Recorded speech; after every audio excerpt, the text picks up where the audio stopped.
ever felt that knot in your stomach right before you need to speak English? You know, that moment where your mind just kind of goes blank? Well, if that sounds familiar, you're in the right place. We're going to break down how to build real, lasting confidence, one simple step at a time. Does your heart start pounding a little faster? Do you get worried about making a mistake or, just not finding the right words? That feeling is completely normal. And honestly, it's probably the single biggest hurdle for most people learning English. And the first thing you really need to get is that you are so not alone in feeling this way. So let's walk through this together. We're going to look at a super practical guide, just a series of small, totally manageable actions that will build you up and get you speaking. Okay, first things first, we need a big mindset shift.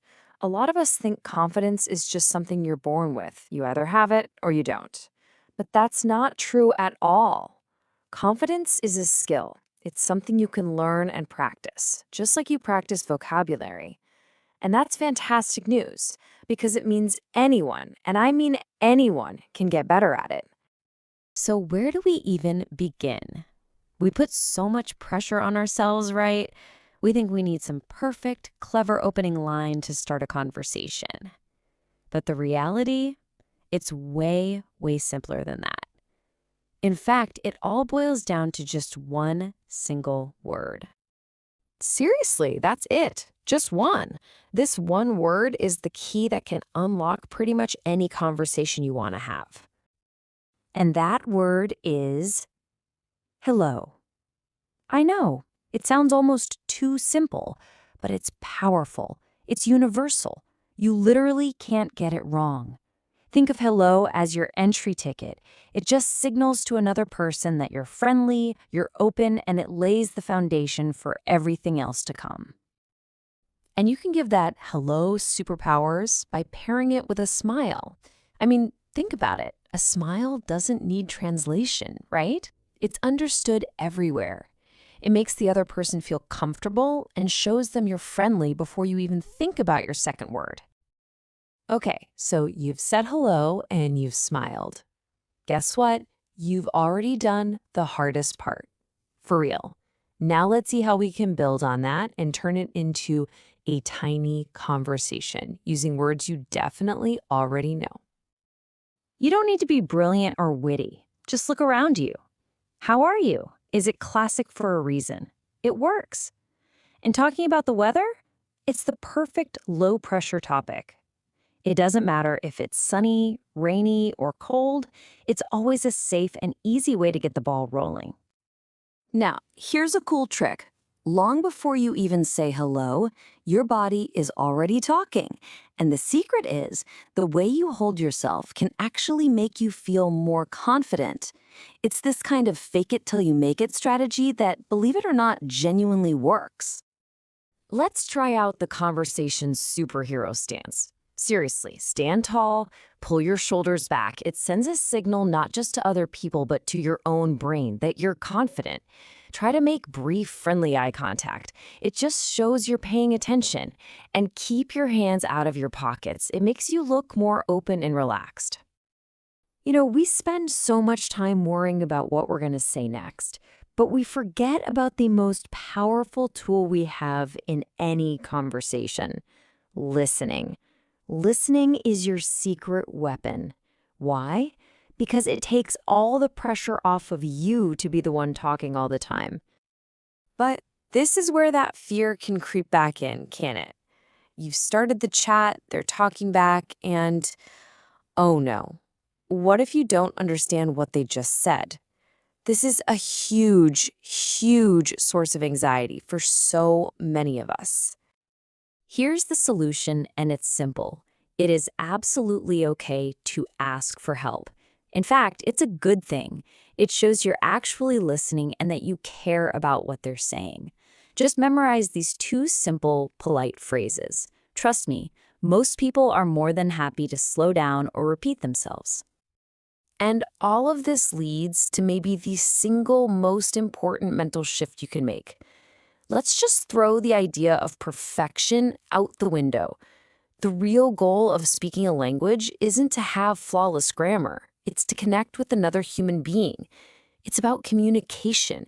The second you start focusing on just connecting, that fear of making a tiny mistake starts to just melt away. So let's totally redefine what a mistake is. A mistake is not a failure. Not at all. A mistake is proof. It's proof that you were brave, that you took a chance, and that you are actively getting better. Every single mistake is a tiny badge of honor. Exactly. You have to embrace this idea. Your mistakes are not your enemies. They're not something to run away from. They are your friends. They're your teachers, and they're showing you the way forward. So next time you make one, don't apologize. Just learn from it and keep going. All right, so now we have the tools and we have the right mindset. But where do we actually do this? The key is to start in what we can call low pressure zones. These are just everyday situations where the stakes are super, super low. Just think about it for a second. Ordering a coffee, that's a complete mini conversation. It has a beginning, hello, a middle, 1 coffee please, and an end, thank you. Same with checking out at the grocery store. Or hey, what about giving someone a simple compliment? It's a fantastic way to start a quick, positive chat. And this is where the magic happens. It's a snowball effect. Every time you have one of these small, successful little chats, you build a little bit of confidence. And that confidence makes you a little braver for the next one, which might be a little bigger, and on it goes. So you see, it all comes back to that very first simple step, that one word and a smile. So the only question left is this: who are you going to practice with?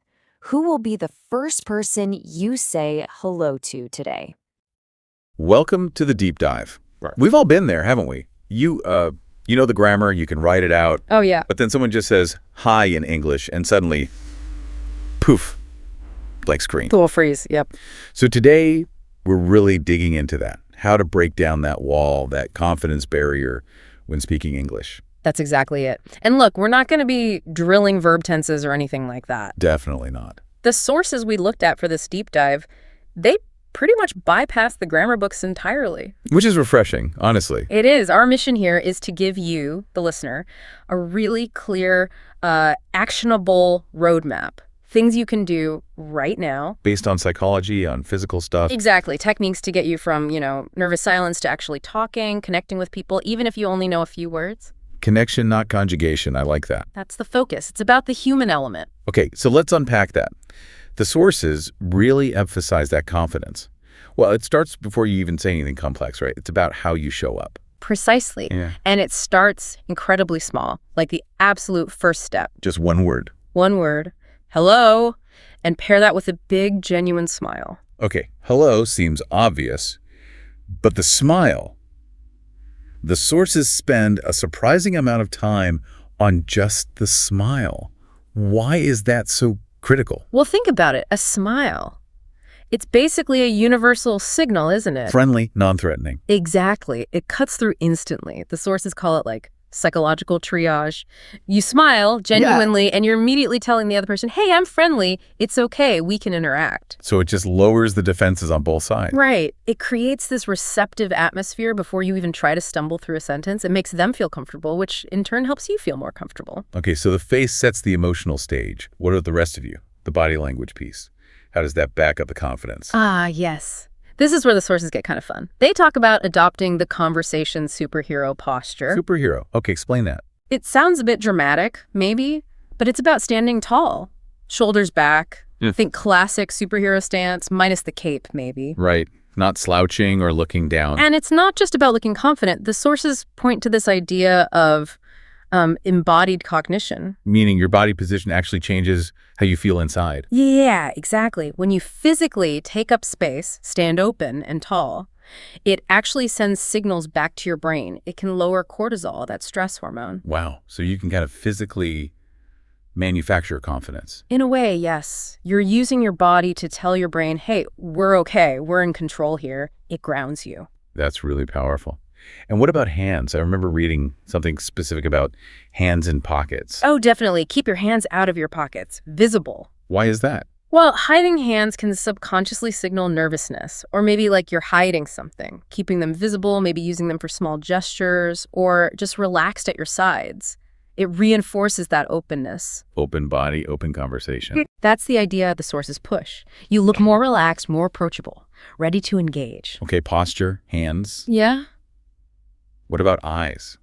Eye contact can be tricky. How much is enough without, staring intensely? Right, you don't want the laser stare. It's about connection, not intimidation.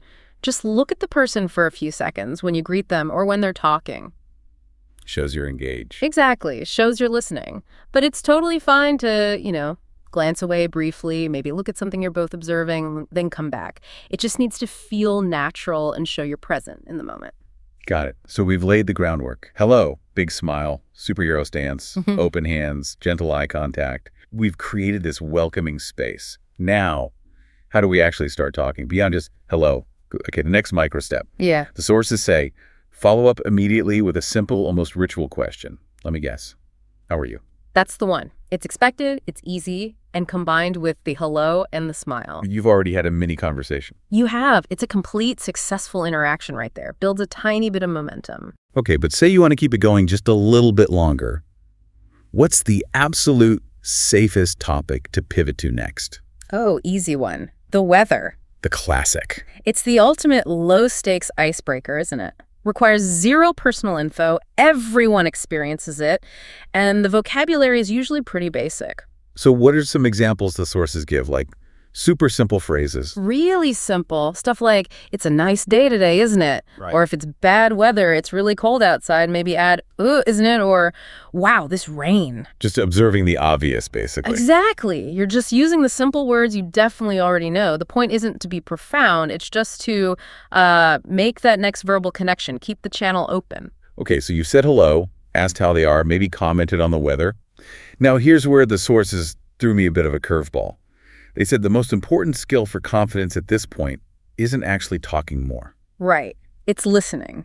Explain that. Why is listening key to my confidence? Well, think about what happens when you're nervous. You're usually trapped in your own head, right? Totally. Just planning the next sentence, worrying if it's right. Exactly. But if you consciously shift your focus to really listening to the other person, trying to understand what they're saying, two amazing things happen. Okay. First, the other person feels heard, respected. That makes them enjoy the conversation more, which makes the whole interaction smoother. Okay, makes sense. And second, and this is key for your confidence, you take the spotlight off yourself.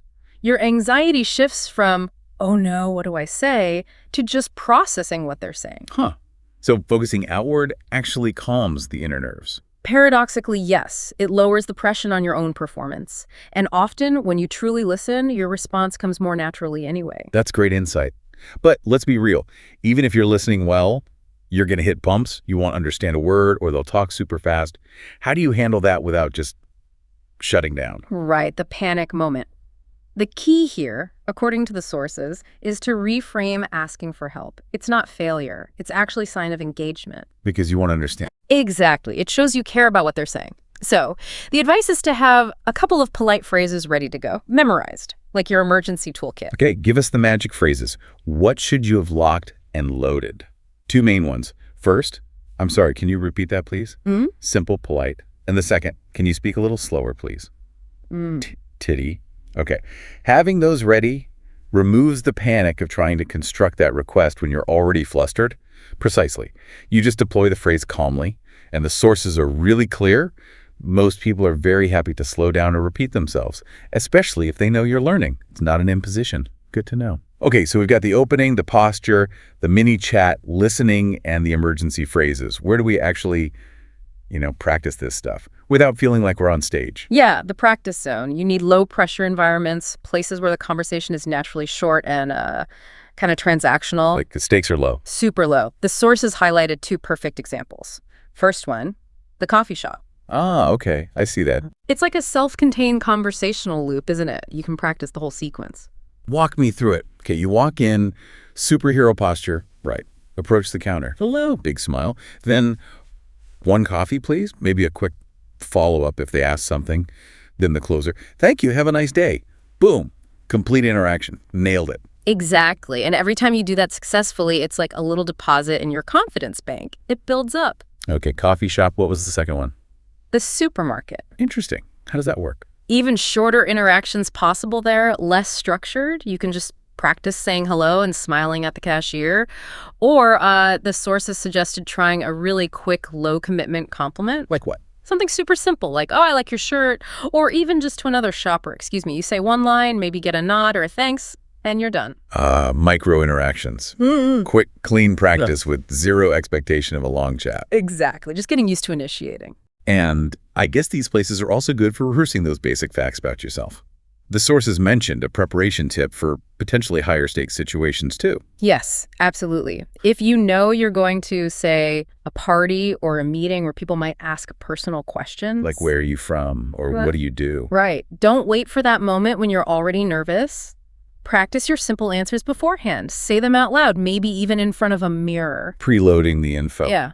It just reduces the brain power you need in the moment. So you're not trying to translate and formulate and be charming all at once. You've got those basic answers ready to roll. Takes away some of the stuttering or pausing. Smart. Okay, we've covered a lot of practical techniques, but let's face the elephant in the room. The fear. The absolute terror of making a grammar mistake. What's the strategy for that huge mental hurdle? This is probably the biggest mindset shift the sources push for. It's fundamental. You have to change how you think about mistakes. Easier said than done, maybe. Well, yes, but the reframe is powerful. The core idea is mistakes are not failures. They are proof. Proof of what? Proof that you were brave enough to try. Proof that you actually opened your mouth and spoke. Okay. So a mistake isn't a red mark on a test. It's like a badge of courage. Exactly. Think about it. If you never make a mistake, it probably means you're not speaking much, right? You're playing it too safe.